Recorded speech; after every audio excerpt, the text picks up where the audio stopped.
What is up, you guys? Welcome back to the channel and welcome to another gruesome Get Ready With Me video. If this is your first time seeing my face, rest assured I don't always sound this nasally. I'm just getting over a really bad cold.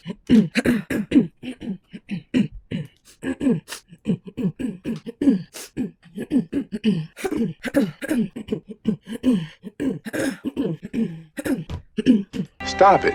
My name is Jessica, and in each of these videos, I sit down here with you guys and we discuss a different true crime case whilst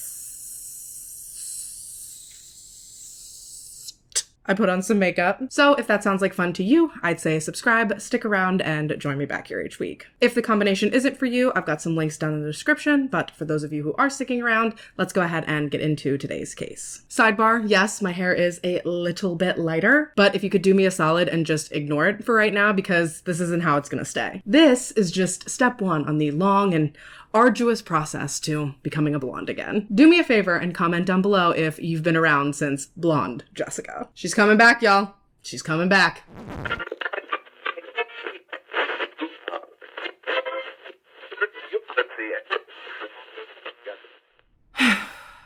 Y'all really got me fucked up with this one. Out of the over 100 cases that I've covered in my time here on this channel, this is the only case thus far that I've had an actual nightmare about. As you can tell by the title of this video, today we're going to be covering easily one of the most horrific cases to ever come out of the Hoosier state. Fun fact, I've actually avoided this case like the fucking plague ever since I've started this channel because I just know it's going to be difficult. It was difficult to research. It was difficult to script out. It's probably going to be difficult to film. And if I had to venture an educated guess, I'd say that it's going to be difficult to edit as well. And like I said, only case I've ever researched that has truly given me nightmares. But outside of that, I do have to say that I am proud to be one of the creators to cover this case and to share this story, because the fact that the victim in today's case lived through as much as she did, she truly does deserve to be remembered. She deserves to be honored, and she deserves to have her story told. Today, we're going to be discussing the absolutely vile and horrific, just nightmarish case of Sylvia Likens. But before we get too far into the video, I do have to extend a big thank you to Inlay for requesting this one. Girl, if nothing else, you really be keeping me on my toes with your requests. Now, I personally have been familiar with the story for such a long time. Honestly, probably way longer than I should have been, but I'll get into that later. What I'm getting at is that if you are not familiar with this case and you don't have any preemptive knowledge of what you're about to be getting into by watching this video, I'm gonna put it right here at the top that you should exercise a high degree of caution when deciding whether or not you actually want to ingest the information in this case. From one true crime junkie to another, you cannot unhear the things that I'm about to tell you. So if you are not into it, I completely understand. I hope I catch you in the next one. But to the rest of you, let's buckle the fuck up and go ahead and get on into it. All right, so as previously mentioned, we are headed to Indiana today, the crossroads of America, the Hoosier state, and the 19th state to enter the Union. That's pretty much all there is to say about Indiana. Obviously, I'm kidding, although Inc.com did rate Indiana as the 11th most boring state in the country, so I guess, if anything, don't shoot the messenger. Nowadays, Indiana's almost 36,000 square miles of land hosts a population of just under 6.8 million people. However, at the time our story takes place, those numbers were about half of what they are today, with the population clocking in at just under 4 million in 1950. And just 1 year before those census results were tallied, Sylvia Likens was born. Sylvia Marie Likens was born on January 3rd, 1949 in Boone County, Indiana. Sylvia was the third child born to her carnival worker parents, Lester and Betty Likens. Overall, the Likens would have 5 total children, and Sylvia was the middle child. But what's interesting about that is that Betty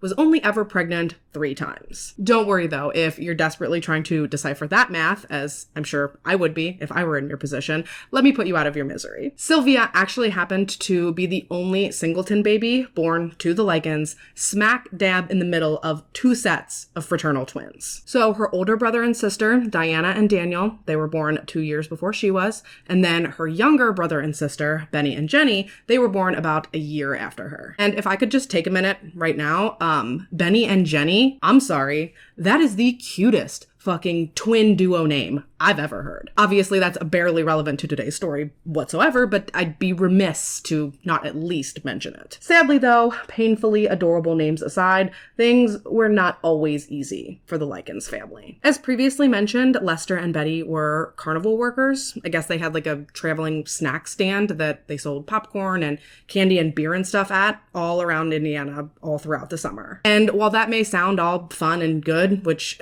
maybe it was, one thing I can definitely assure you that it was not was stable. The family frequently struggled to make ends meet, leading to a lot of difficulty and a lot of strife in the relationship between Lester and Betty. And that's not even taking into consideration the additional stress that I'm sure 5 children, one of whom was pretty sick, also put on their marriage. Jenny, when she was young, unfortunately contracted polio, and although she did survive the disease, she certainly did not come through it unscathed. Poliomyelitis, or polio as most everyone knows it today, is a highly infectious and life-threatening disease which attacks the nervous system. And while there's technically no cure for polio, if it's left completely untreated, it can lead to paralysis or even to death. And like I said, Jenny did survive her bout with the illness, but it caused permanent, significant weakness in one of her legs, causing her to have to limp to get around. This limp was actually so bad that she had to wear a leg brace, and I can guarantee you that any sort of specialized medical treatment or medical equipment like that, well, let's just say it probably did not help the Likens' financial situation. And seeing as though things were so financially difficult for this family, from pretty much as early on as they possibly could, Lester and Betty's own children picked up odd jobs around town in order to earn money so that they could also contribute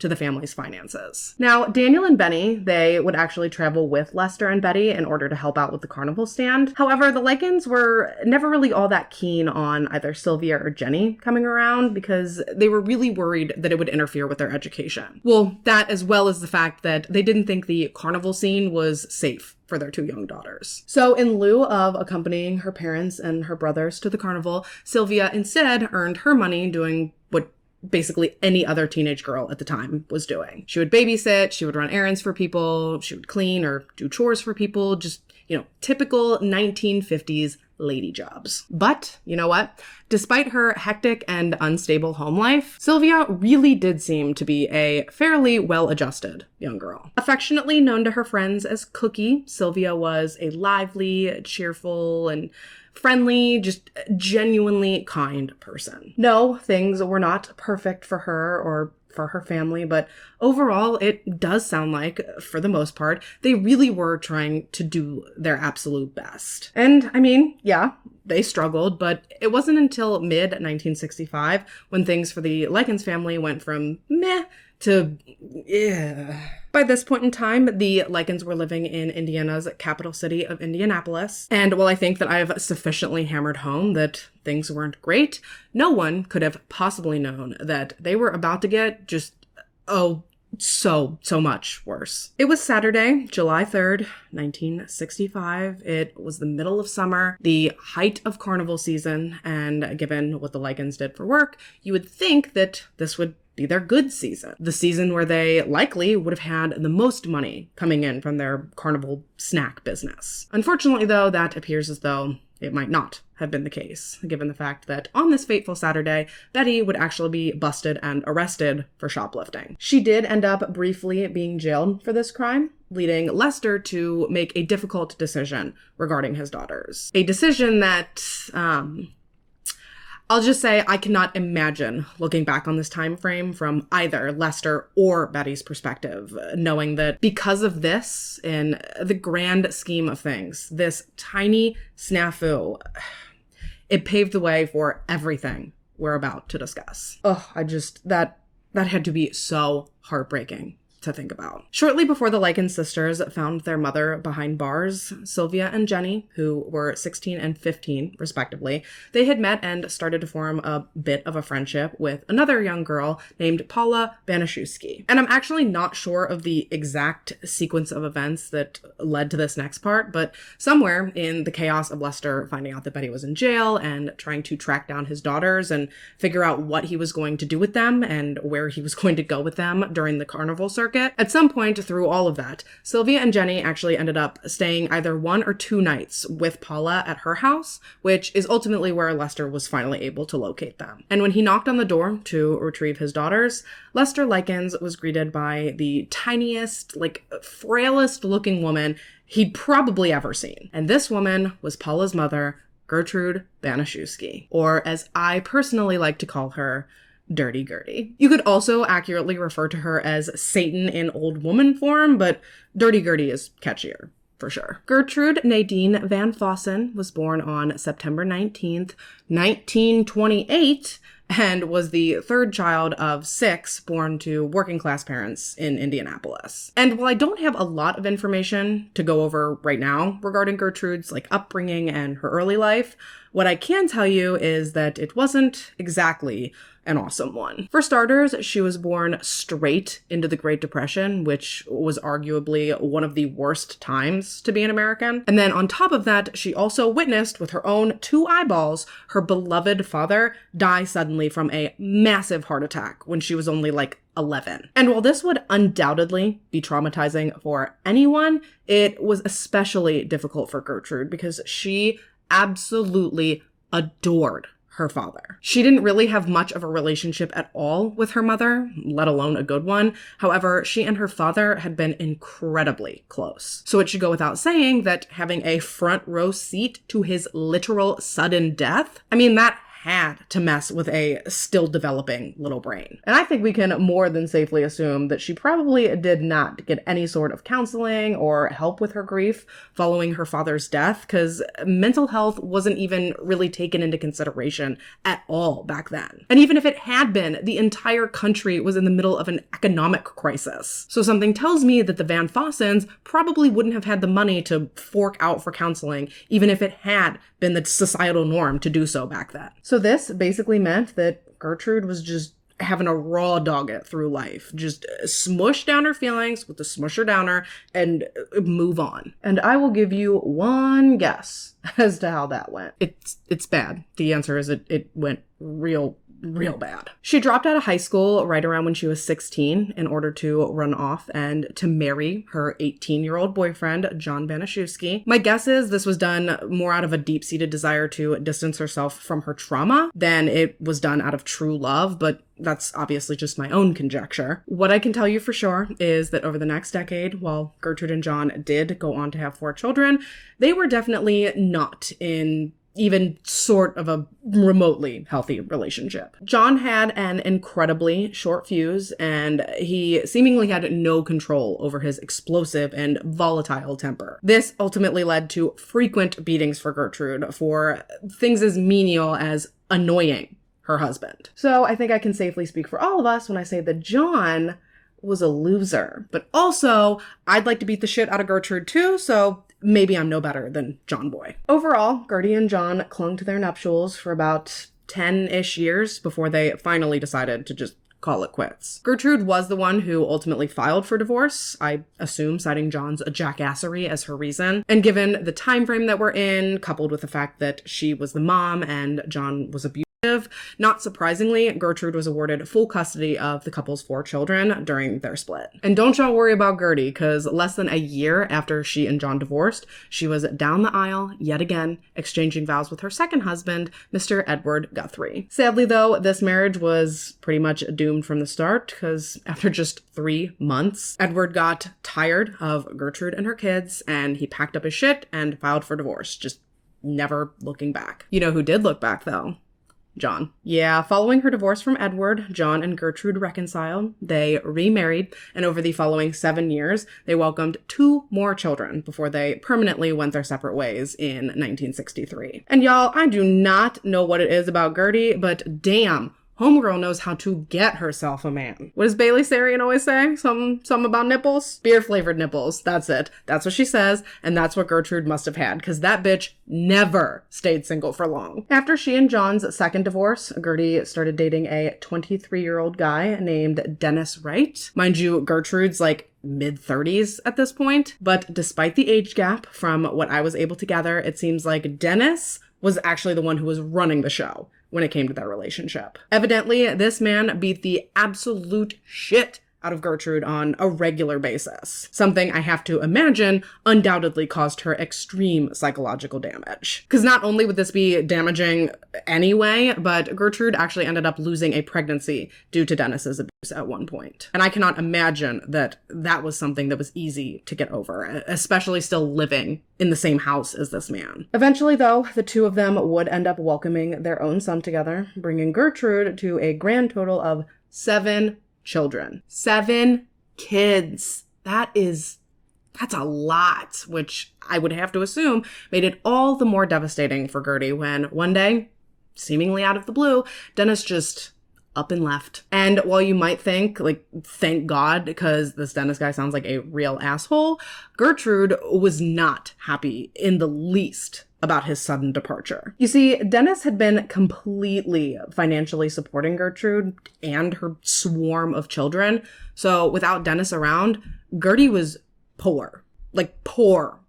Sure, she received some intermittent child support payments from John, but overall, the family was struggling. She tried to earn some extra money by picking up odd jobs around the neighborhood, so babysitting, doing laundry for some of her neighbors. She was trying to keep her head above water, but given the immense stress that this understandably put on her, Gertrude's health, both mental and physical, it all deteriorated pretty quickly following Dennis's disappearance. She stopped eating, she barely kept herself hydrated, she smoked constantly, which, given the fact that she had pretty severe asthma, was probably not the best for her. And over the weeks and months following Dennis leaving, Gertrude truly began to look like a walking corpse. Her hair started falling out. She was severely underweight. Her skin began to sag and her eyes were sunken in. You would think being rid of yet another abusive asshole partner would have been good for her, but unfortunately, it had the exact opposite effect on Gertrude. She completely just fell the fuck apart. And devastatingly, this is right around the time that Lester Likens showed up on Gertrude's door looking to retrieve his daughters. However, despite that being the reasoning for him being there, following a long conversation with Gertrude, Lester actually would not be leaving 3850 East New York Street with his daughters after all. From what I was able to gather, I don't really know exactly who was the first to float the idea of Sylvia and Jenny boarding temporarily with Gertrude. Some sources say it was Lester, venting and sort of trauma dumping onto Gertrude everything that he'd been going through that led Gertrude to offer the house to the girls. But then some sources say that Lester flat out asked Gertrude if the girls could stay. At the end of the day, though, I don't really think that the semantics of the situation really matter all that much because, bottom line, after standing there and speaking to Gertrude that day, Lester did in fact end up leaving his daughters, Sylvia and Jenny, in Gertrude's care while he and his boys returned to the carnival circuit. For an agreed upon price of $20 a week, Gertrude promised Lester that she would look after and care for the girls as if they were her very own children. And while $20 a week, or $80 a month at the time I'm filming this in 2024, might not sound like a lot, bear in mind that taking inflation into account, that would actually be closer to roughly $200 a week nowadays. So $800 a month. And personally, I feel like this was more than reasonable, to Gertrude's benefit at least, because not only was she receiving child support from her first husband, but her rent at 3850 East New York was only $55 a month. So that meant that just by taking in the girls at that rate, Lester was effectively paying for Gertrude and her children and his children's housing and then some. And for the first few weeks that Sylvia and Jenny were with Gertrude, things really did seem to be going exactly according to the planned arrangement. Sylvia and Jenny seemed to be getting along well with Gertrude's children. They helped around the house. They went to church with the family. Like I said, at first, things seemed great. That is, until the third week at Gertrude's house closed out, and for some reason, Lester's check, it never came. And I will tell you what, with the absence of said check, it was like a switch in Gertrude instantly flipped. A few days after the agreed upon date, when the check still didn't show, Gertrude gathered Sylvia and Jenny, forced them to drop their skirts and their underpants to their ankles, and then she proceeded to beat them on their bare bottoms with a 1/4 inch thick wooden paddle. And as if that wasn't surely terrifying and degrading enough, she also yelled and berated the girls while she did so, saying things including, but I'm sure not limited to, "Well, it looks like I took care of you two little bitches for a week for nothing." Yeah, dude, Gertrude already be seeming unhinged, and y'all, this is just the tip of the iceberg. Gertrude was not in a mental place or really even a physical place to be taking care of her own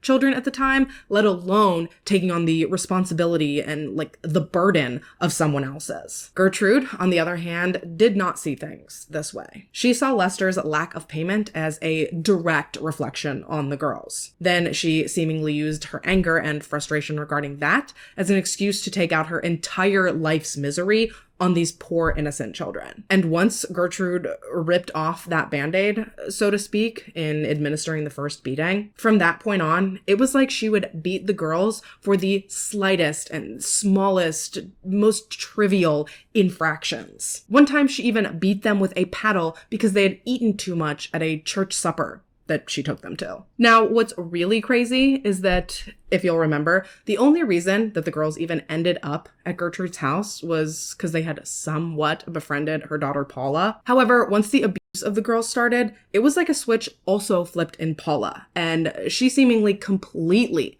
turned against the girls. And while both girls were, at one point or another, subjected to Gertrude's wrath, eventually Sylvia did become her preferred target. Now, who's to say for sure why Sylvia seemed to bear the brunt of Gertrude's anger? I mean, there's a lot of different speculation floating around out there on the internet. So whether it was because Gertrude felt some sort of way towards Sylvia because she was pretty, or because Sylvia was known to be protective of Jenny, I really don't think it matters in the end. Whatever the reason may be, by about 6 weeks into their residency at the Banaszewskis, Gertrude had begun to focus her abuse almost exclusively on Sylvia. It was like she would beat this poor girl any chance she got for any possible reason she could come up with. She also began withholding food from, I believe, both girls to some extent, but of course more so from Sylvia. Gertrude had Sylvia so terrified of potentially being punished that she didn't even feel safe eating food out in public settings either. Remember the time she beat the girls for eating too much at that church supper? Well, at one of the next church functions, Sylvia didn't eat anything, which definitely garnered some stares and whispers from the rest of the churchgoers, much to Gertrude's dismay. So when they got back to the house, Gertrude berated Sylvia for trying to make her look bad before basically force-feeding her a hot dog piled grotesquely high with condiments. And when Sylvia inevitably puked this vile-ass hot dog back up, rather than considering her lesson taught, Gertrude instead forced Sylvia to scoop up her own vomit and then eat that. She also beat Sylvia black and blue once after accusing her of stealing candy, although Sylvia had actually purchased the candy herself with money she'd earned from rummaging around through the neighborhood garbage for old bottles to sell. Like, Gertrude clearly was fucking sick in the head. And at this point, like I said, she seems to be taking all of her worldly frustrations out on poor Sylvia. And what is absolutely devastating is that over these weeks, Lester and Betty came back and they visited the girls. But because Gertrude had them so brainwashed and so terrified to speak up, they never did. Sidebar, I have no idea why the subject of the missed payments was not bridged during these visits with Sylvia's parents. Maybe the payments had started coming in regularly again. I'm really not sure. All I can say is that this whole subject of money proves to me, in my opinion, that Gertrude kept the girls and abused Sylvia strictly because she wanted to. It had nothing to do with money. Sure, it might have started out that way, but I think after the first time inflicting pain onto these girls, Gertrude realized that she now had power over someone rather than all the years that she had spent leading up to this where someone had power over her. So regardless of the money, I think that she wanted to keep Sylvia as her own personal punching bag just so that she could feel good about herself, so that she could feel powerful. Because if Lester wasn't paying, she could have easily told him when he visited that she wasn't going to keep watching the girls for free. But then on the opposite end of that, had Lester resumed paying Gertrude on their agreed upon schedule, that would have meant that money had never really been the issue, because then why did she keep going? Hopefully all of that makes sense and didn't just come across as the nonsensical ramblings of a crazy person, but I think you get it. After the first time, Sylvia's beatings and Gertrude's disdain for her had absolutely nothing to do with money, in my opinion. Personally, I also think that she projected some of what she viewed as her own family's shortcomings onto Sylvia as well. And what I mean by that is, right around the time that the Likens girls had moved into the Banaszewskis, Gertrude's daughter Paula had actually discovered that she was pregnant. So towards the end of August, I believe Paula would have been roughly like 3 months along at that point. So do you think it was a coincidence that that was when Gertrude started to insinuate to everyone that she believed that Sylvia was pregnant? Because I sure don't. I guess Sylvia had made mention to the household once about a boyfriend she claimed to have. I guess this was someone that she had met in Long Beach during the family's spring vacation. And somehow from there, Gertrude parlayed this revelation into Sylvia most certainly being pregnant. She even kicked Sylvia in the crotch repeatedly because Sylvia had admitted to once letting a boy feel her up. To Gertrude, this equated to Sylvia being a prostitute and apparently deserving this ferocious beating. Gertrude even told her reverend that Sylvia was an immense burden on she and her family, and that she had gotten pregnant after servicing married men. And this is where that whole projection thing comes in, because I highly doubt that it's just incredibly coincidental that Paula's baby daddy, Paula, the one who was actually pregnant, he was a married man. So yeah, just projection at its finest. Part of me has always wondered if Gertrude was going to go like real old school and hide Paula away until she had her baby and then claim to everyone that the baby was actually Sylvia's baby. Obviously, this is totally speculation on my part, but I just cannot think of another reason why she was so hard up for people to believe that Sylvia was pregnant, if not to bail out Paula. And speaking of Paula, she also frequently participated in Sylvia's beatings, again, due to her alleged jealousy over Sylvia's looks. And something that absolutely devastates me about that is Sylvia was not conceited or cocky about her appearance. Quite the contrary, actually. She was super insecure. Sure, anyone with 2 eyes and a brain can clearly see that Sylvia was stunning, but Sylvia herself was super self-conscious about her smile. Apparently, she had lost one of her front teeth while horsing around with one of her brothers back when she was little, and apparently from that point on, she was always super insecure and always smiled without showing her teeth. And I am certain that neither Paula nor Dirty Gertie would have ever given Sylvia the satisfaction of telling her she was pretty. So I can't even imagine what those beatings and this torture and their horrific words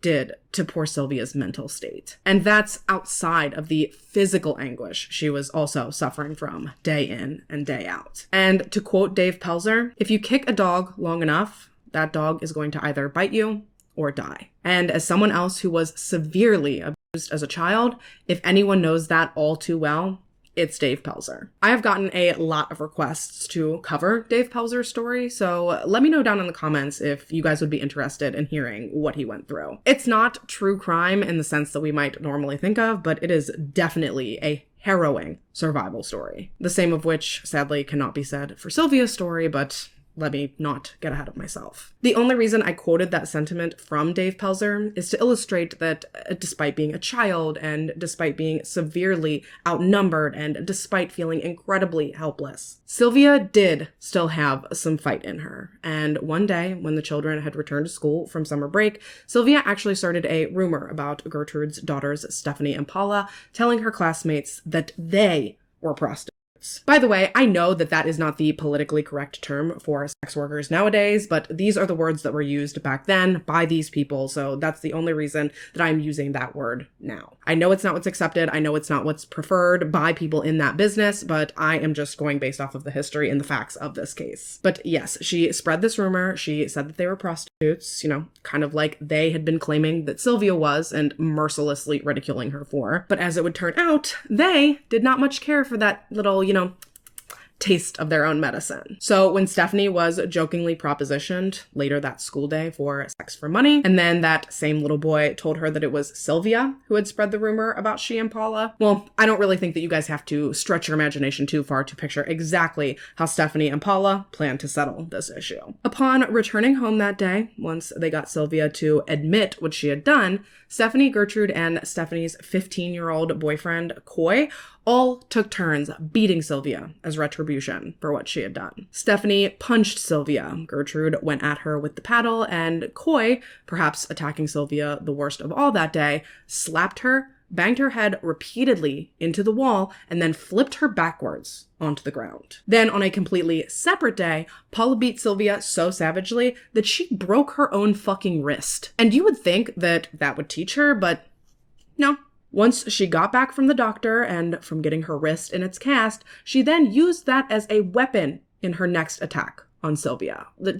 Truly, this family is just nasty Neanderthal-like thugs. It wasn't enough that they routinely beat the absolute shit out of Sylvia, nor was it enough for them to sometimes force Jenny to also participate, which is just a whole other form of psychological torture that just makes my stomach hurt. But after a while, Gertrude would invite her daughter's classmates, as well as some of the neighborhood kids over, to take their own turns, physically and verbally attacking Sylvia. For weeks, the Banaszewski children, as well as the neighborhood children and Gertrude herself, beat Sylvia, burned her with cigarettes, branded her, whipped her. The kids practiced karate on her. Gertrude burned Sylvia's fingertips with matches. She degraded her, scolded her for things that she didn't even do. She routinely pulverized Sylvia's private areas with repeated and forceful kicks. Because of the rumor that Sylvia had started about Stephanie and Paula, Gertrude even took it upon herself to carve "I am a prostitute and proud of it" onto Sylvia's stomach with a hot needle in an effort to ruin her. She taunted her and told her that now she would never be able to get married because no man would ever want her in the condition she was in. And brace yourself for this next one, because at one point, just for shits and giggles, Gertrude decided to force Sylvia to strip naked in front of God knows how many people before she was forced to insert a glass soda bottle into herself. In Gertrude's mind, this was a way to help prove to Jenny what kind of girl Sylvia really was. Just sick and disturbing and so grotesque. Like, obviously, Gertrude is absolutely demented, which would lend understanding to the fact that her kids were also apparently demented. But what I don't understand is how so many kids were invited to come over and to bear witness to what was happening to this poor girl, and no one said anything. Not only did they not say anything, but eventually they started paying Gertrude to either gawk at Sylvia's battered body or to also participate in her torture. Like, what the actual fuck is in the water in this neighborhood that all of these people are so completely unhinged and completely detached from reality and from humanity? Was it built on radioactive waste? Are these people's brains half liquefied? How the fuck do you end up like this? And this isn't rhetorical. I'm actually asking you. And you know what? While you ponder that, I'm going to take my break, throw on my lashes, and when we get back, things will only continue to get worse. Don't go nowhere.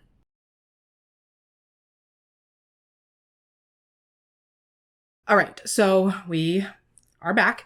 And just before our break, Sylvia had quite literally become the punching bag for the entire neighborhood. Truly, the only real respite that she had from the horrific environment that she was trapped in was that she got to go to school. And don't even get me started on that. I simply do not understand how no one managed to notice or to care that Sylvia apparently was covered head to toe in cuts and bruises and burns. I get that Gertrude had both Sylvia and Jenny terrified beyond words, which kept them from speaking up. But you mean to tell me that not a single teacher or staff member at that school noticed that this girl was being horrifically abused and mutilated At home? What? Infuriating as that fact is, though, I guess it honestly really didn't matter because eventually Gertrude even began forbidding Sylvia to go to school. I know she told Sylvia that she wasn't going to school anymore because she'd stolen some clothes or something that she needed for school from the school. And although that did happen,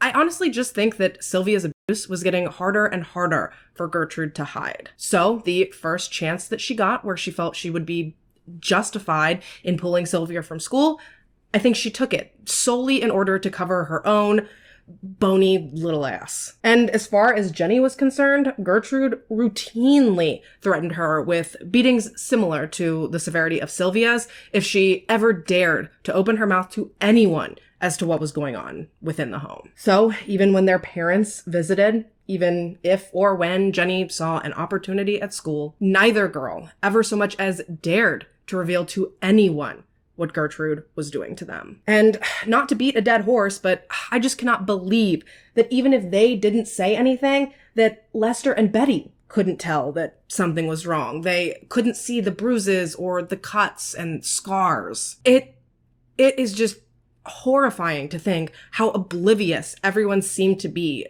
to these girls' safety. And then, when the Likens would leave, Gertrude would further taunt the girls, Sylvia especially, asking her all smug, like, well, they're gone, what are you gonna do now? Like, this awful woman just could not even let the slightest opportunity pass to torture or to ridicule this poor girl. Like, she's beyond disgusting. The girls did try at one point to reach out for help when they happened to run into their older sister Diana at a park. Once they saw her, both Jenny and Sylvia tried to tell her about everything that was going on at Gertrude's place, and they begged her for help, but Diana just assumed that they were exaggerating, which, I mean, don't even get me started on that. Diana did end up giving Sylvia a sandwich when she mentioned she was hungry, but unfortunately, one of Gertrude's daughters happened to see Sylvia eating that sandwich, and when Gertie found out about it, she not only tried to shame Sylvia by saying she was gluttonous,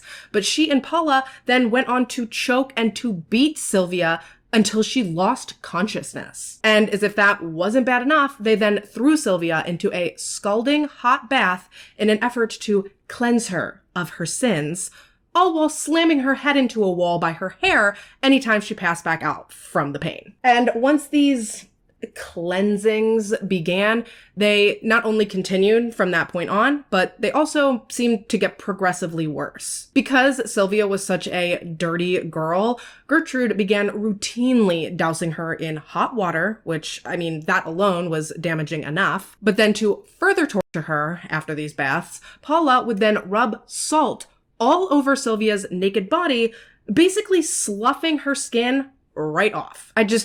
I cannot, for starters, begin to imagine how painful and horrific this must have been for Sylvia, but also how horrible it must have looked to anyone that came into contact with her after. And what's even more fucked up is that how bad this all looked honestly almost saved her, in a sense. And I say that because at one point, a neighbor man called the school where Sylvia was supposed to be attending. He called them anonymously, and he reported to them that there was, quote, a girl with open sores all across her body living at the Banaszewski household. And this actually did prompt a visit from the school nurse. However, when Gertrude was questioned, she went off on a tangent about how Sylvia was just out of control. She spent the entire visit painting Sylvia out to be just this complete nightmare of a child, even going so far as to tell her that the sores the anonymous tipster had referenced were simply a product of Sylvia's poor hygiene. However long this visit was, Gertrude spent the entire thing ranting and raving about what a terrible girl Sylvia was and how she had been nothing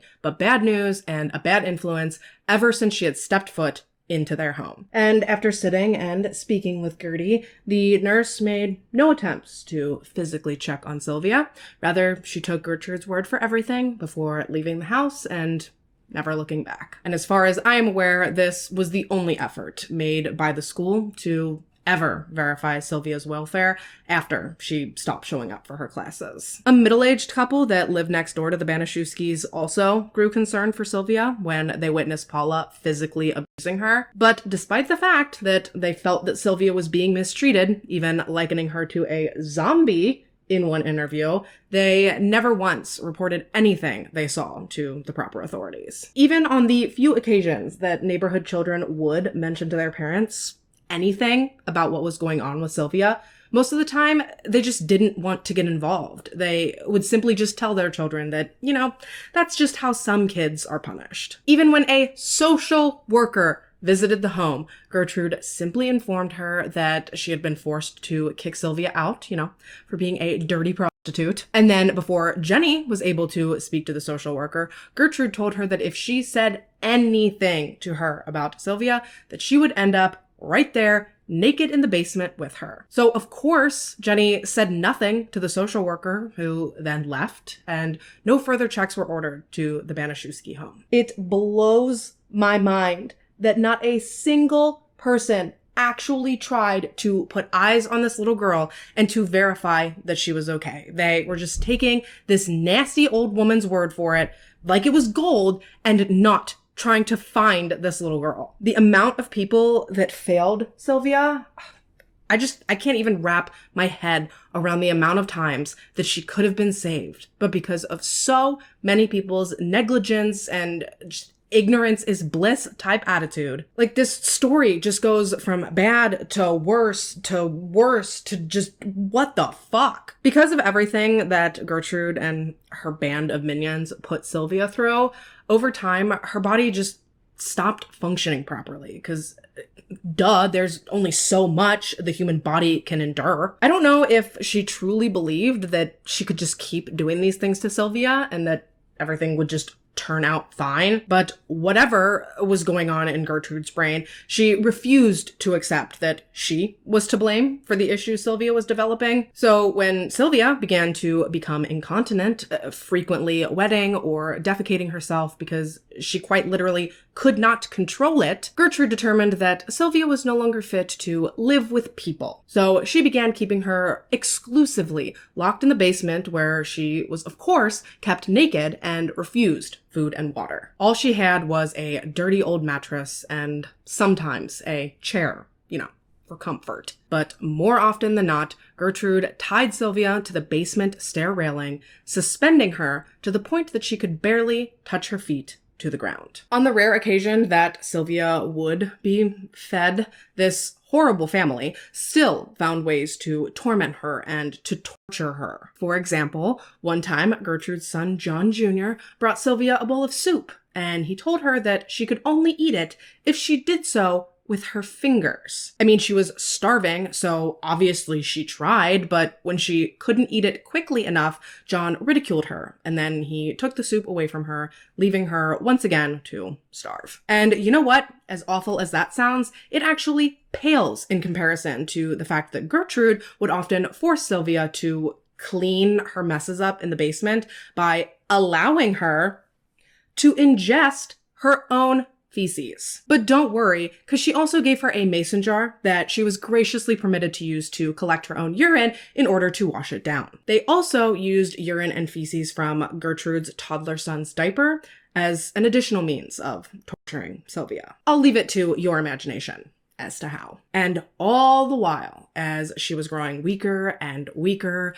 Gertrude and her children never once let up on their torture and their harassment. Christ, Gertrude's 10-year-old daughter, along with one of the neighbor boys, used a bolt to try and burn an S onto Sylvia underneath her left breast. That said, though, because they are brainless wastes of space, they messed up the branding and they ended up branding her with a number 3 rather than an S. Gertie was still proud, though, of her little Rosemary's baby. Once the brand was brought to her attention, she forced Sylvia to display her brand as well as her belly carving to the neighborhood kids, all while Gertrude told them that she got the markings from a sex party, whatever that means. So by this point, we're creeping up on October, if not already in the early days of October. Sylvia has been enduring this horrific abuse for going on like 2.5 months at this point. And although she has already displayed tremendous strength and resilience,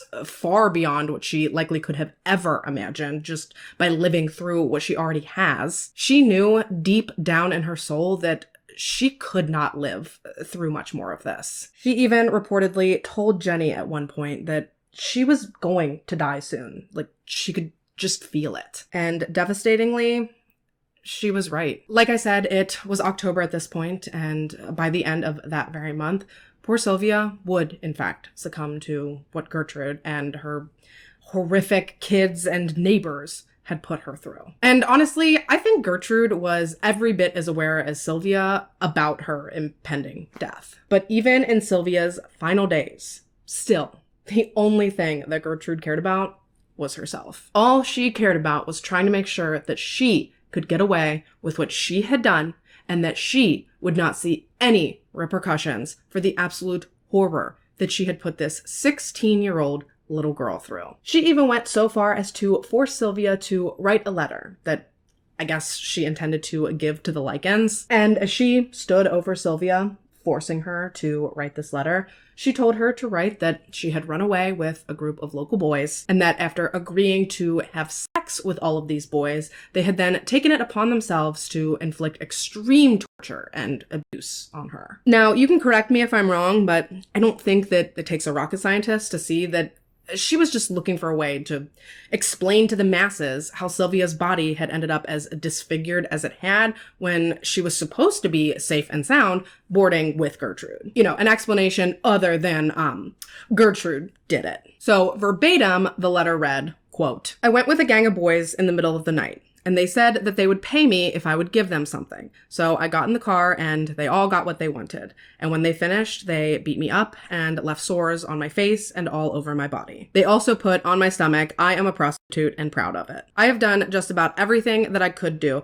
just to make Gertie mad and cost Gertie more money than she's got. I've tore up a new mattress and peed on it. I have also cost Gertie more doctor bills that she really can't pay and made Gertie a nervous wreck and all her kids." And even after she'd finished writing this exoneration letter for Gertrude, Sylvia still couldn't catch a fucking break. She was once again taken to the basement and tied to the stairs before Gertrude and John Jr. doled out yet another beating. And sensing that she didn't have a lot of time left, later that night, out of sheer desperation, Sylvia actually tried to escape the Banaszewski home. It's believed that earlier in the day, she had heard Gertrude and John Jr. planning to take her out to the woods and abandon her for dead. So in one final Hail Mary attempt to save her own life, Sylvia got free from her restraints, she crept up the stairs, and she made a freaking beeline for the front door. Devastatingly, though, Gertrude caught her just as she reached the door, and she forced her back into the home. Once she had Sylvia back inside, she then attempted to force feed her some crackers. However, due to her extreme dehydration, she couldn't swallow anything, a fact that enraged Gertrude to the point that she began beating Sylvia in the face with a metal curtain rod. She and Stephanie's boyfriend, Coy, remember Coy? Talked about him earlier. He and Gertrude actually ended up taking turns beating Sylvia with this curtain rod until she passed out from the pain before they then brought her back to the basement. And when Sylvia came back to later that evening, terrified and alone, she desperately tried to get anyone's attention. She screamed as loud as her broken little body would allow her to, and she also attempted to bang on the concrete walls of the basement with a shovel, desperately hoping that someone would hear her, and in turn, that someone would save her. And although neighbors of the Banaszewskis would later admit to very clearly hearing Sylvia's cries for help, no one at any point made any attempts to inform police of what was going on. And devastatingly, my friends, that brings us to the morning of October 26th, 1965. After being awake all night, screaming her head off, combined with her already fragile, malnourished, and dehydrated state. By the time Gertrude went to the basement to get Sylvia the next morning, she was completely incoherent. She couldn't speak clearly. She couldn't move in any sort of deliberate or coordinated manner. I mean, looking back in hindsight, we can see now that Sylvia's body was finally giving out. It was finally responding to everything she had been through over the preceding months. It was all catching up to her. And within a few hours, poor Sylvia would be dead. When Gertrude saw the state that Sylvia was in, she moved her to the kitchen and she tried to feed her a donut and a glass of milk. However, when Sylvia was unable to so much as lift said donut, Gertrude threw her onto the floor out of frustration. And as the morning wore on, Sylvia just became more and more delirious and incoherent. She was constantly just moaning in pain and she couldn't talk.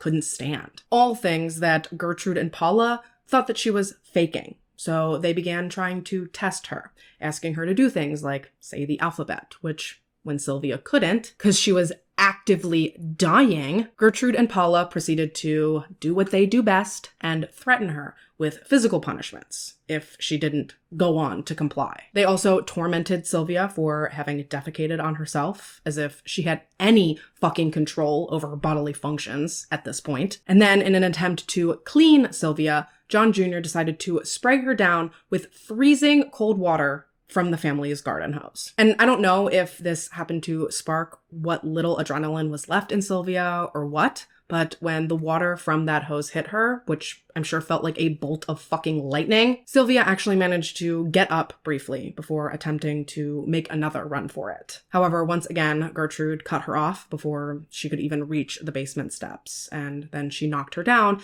and stomped on her head. Later that evening, Stephanie, who I guess was starting to feel guilty, asked one of the other boys, Richard Hobbs, to help her give Sylvia a bath, which shockingly he did. And once they'd cleaned her and dressed her, they laid a whimpering Sylvia down in one of the bedrooms as she cried and wished that her dad was there. Likely not knowing at the time that this was actually her final dying wish, because after a few minutes of lying on that mattress, Stephanie realized that Sylvia wasn't breathing anymore. She immediately began screaming and trying to administer CPR to Sylvia, but of course, nothing was working. Meanwhile, as Stephanie performed CPR on Sylvia's lifeless body, Gertrude threw books at Sylvia, shrieking that she was faking. But when Sylvia truly didn't wake up, and Gertrude began to realize just how royally she had actually fucked up, she then began trying to do damage control. For starters, she instructed Richard Hobbs to call the police from a nearby payphone, and around 6:30 p.m., when the police showed up to the house,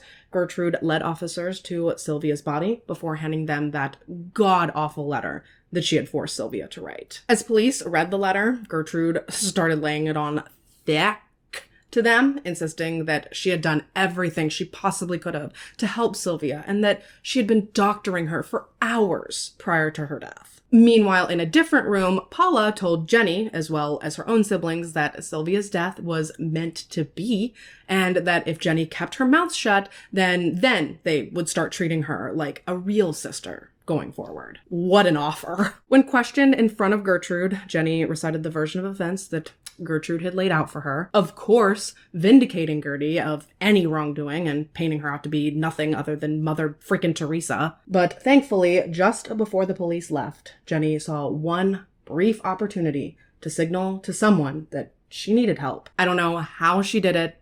I don't know how she mustered up the courage, but however she managed it, Jenny was able to whisper to one of the officers before they left, "Get me out of here, and I will tell you everything." And thank God, police did just that. Officers removed Jenny from the Banaszewski residence, and after listening to her recount everything that she and her sister had been through since July, police returned to East New York Street and they arrested Gertrude, Paula, Stephanie, and John Jr., all on suspicion of murder. Then later that same day, Coy Hubbard and Richard Hobbs were also arrested. Paula, Stephanie, John Jr., and Coy Hubbard were placed in custody at a juvenile detention center, while Richard Hobbs was detained at the Indianapolis Children's Guardians Home. And all of them, including Gertrude, were held without bond pending their trials. Initially, upon her arrest, Gertrude denied having any involvement in anything that had happened to Sylvia, because of course she did.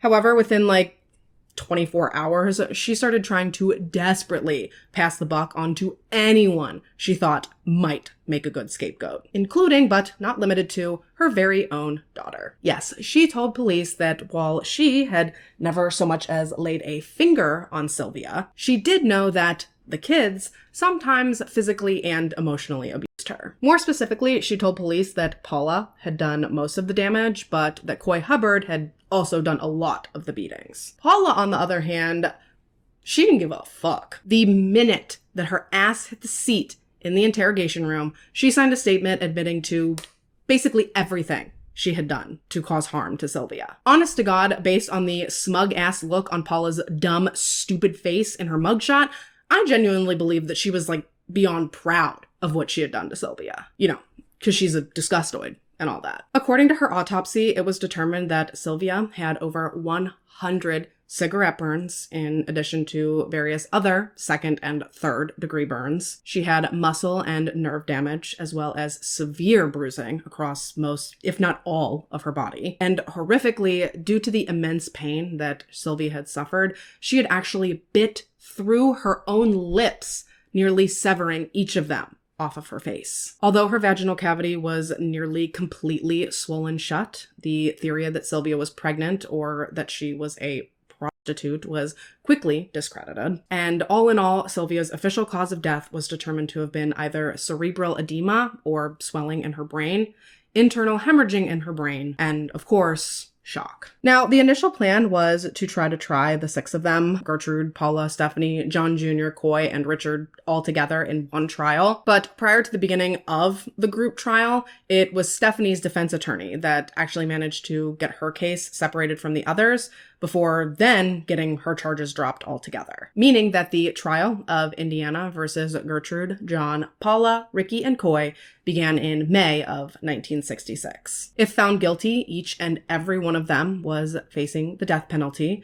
And if I'm being honest, y'all, this trial sounds like an absolute fucking shit show. Not only did Paula have to be rushed out of the courtroom in labor at one point, because unlike Sylvia, she actually was pregnant, but it was also a mess because of each of the defendants' different attorneys, all of which spent most of the trial just trying to blame the other co-defendants for the majority of what had happened to Sylvia. Gertrude's attorney tried desperately to place the majority of the blame on the children, asserting that Gertrude was sick and weak and that she never could have administered such abuse, let alone prevented it. Then, of course, the kids' attorneys all claim the opposite. And dude, how fucking crazy is it that these children were facing the literal death penalty? Some of them Gertrude's own flesh and blood, and some of whom were as young as 13 years old. And Gertrude still had no problem trying to blame them for what had happened to Sylvia in order to save herself. Like, I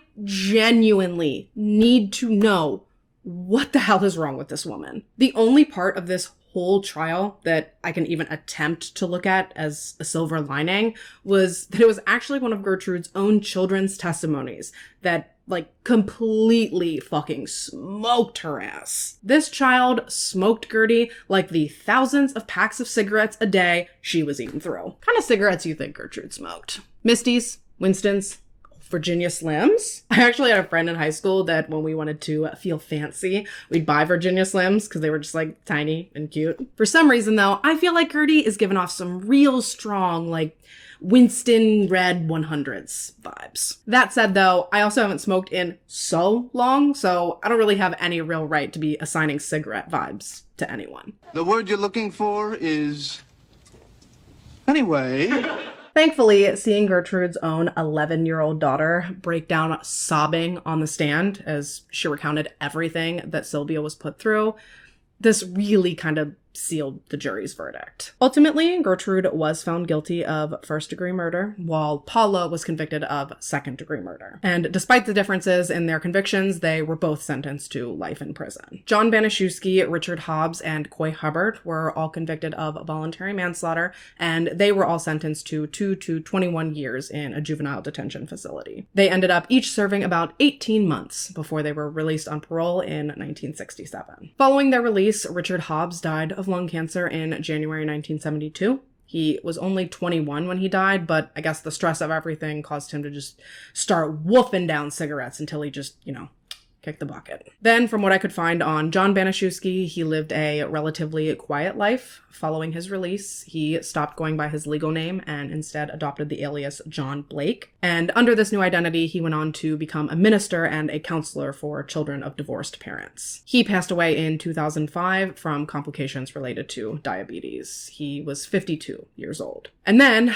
finally, as far as the boys were concerned, I don't know squat about Coy Hubbard's life following his release, other than, I guess, he died from a massive heart attack in mid-2007. Then, as far as the ladies are concerned, following her conviction, Paula went on to file an appeal, and she actually ended up succeeding in being granted a new trial. However, before it actually got started, she managed to strike a plea deal. She pled guilty to voluntary manslaughter in exchange for 3 years, and she was paroled in 1972. What's real fucking crazy about that, though, is that she ended up changing her name, moving to Iowa, and becoming a teacher's aide at a school with children. Thankfully, as soon as they realized who she was and what she had done, she was fired, but the fact that she was able to make it to the point where she had to be fired because she was hired, that, to me, is alarming. Which, finally, brings us back to Dirty Gertie. The people of Indiana were appalled at the outcome of her trial. The fact that she had not received the death penalty, in their eyes, was a massive miscarriage of justice. So imagine their shock and horror when Gertrude filed an appeal on her initial conviction, and just like her daughter Paula, she ended up being granted a new trial. Thankfully, the outcome of her second trial was the same as her first, as far as the verdict was concerned. She was once again found guilty of first-degree murder. However, when it came to the sentencing, that is where things got a little bit switched around. This time, rather than being sentenced outright to life in prison, following her second trial, Gertrude was sentenced to 18 years to life. And this made her eligible for parole sometime in the 80s. Throughout her time in prison, Gertrude was referred to as a model inmate. She ran a sewing program in prison where she was in charge of repairing and altering guard uniforms. And apparently the other inmates viewed her so fondly that they actually called her mom. And so with this glowing prison record, she was ultimately paroled in 1985. During her interview with the parole board, she cried and claimed that she was on drugs at the time that Sylvia was killed and that she wished that she could undo everything that had happened. She claimed that she was now clean and sober and heavily involved in the church and just, overall a changed woman. Still looks like a rancid fucking cunt to me, but who am I to judge? Understandably, the people of Indiana were furious when they heard that Gertrude was going to be released, but despite the uproar and talks of possibly rejecting her parole, ultimately she was officially released in December 1985. She, much like John Jr., stopped going by her known name and instead took up the alias of Nadine von Fossen, so she was going by her middle name and her maiden name. She moved to Iowa, likely because Paula had, where she lived quietly for 4 years before she too kicked the bucket from lung cancer in 1990. And, yeah, that is the horrific story of the torture and murder of Sylvia Likens.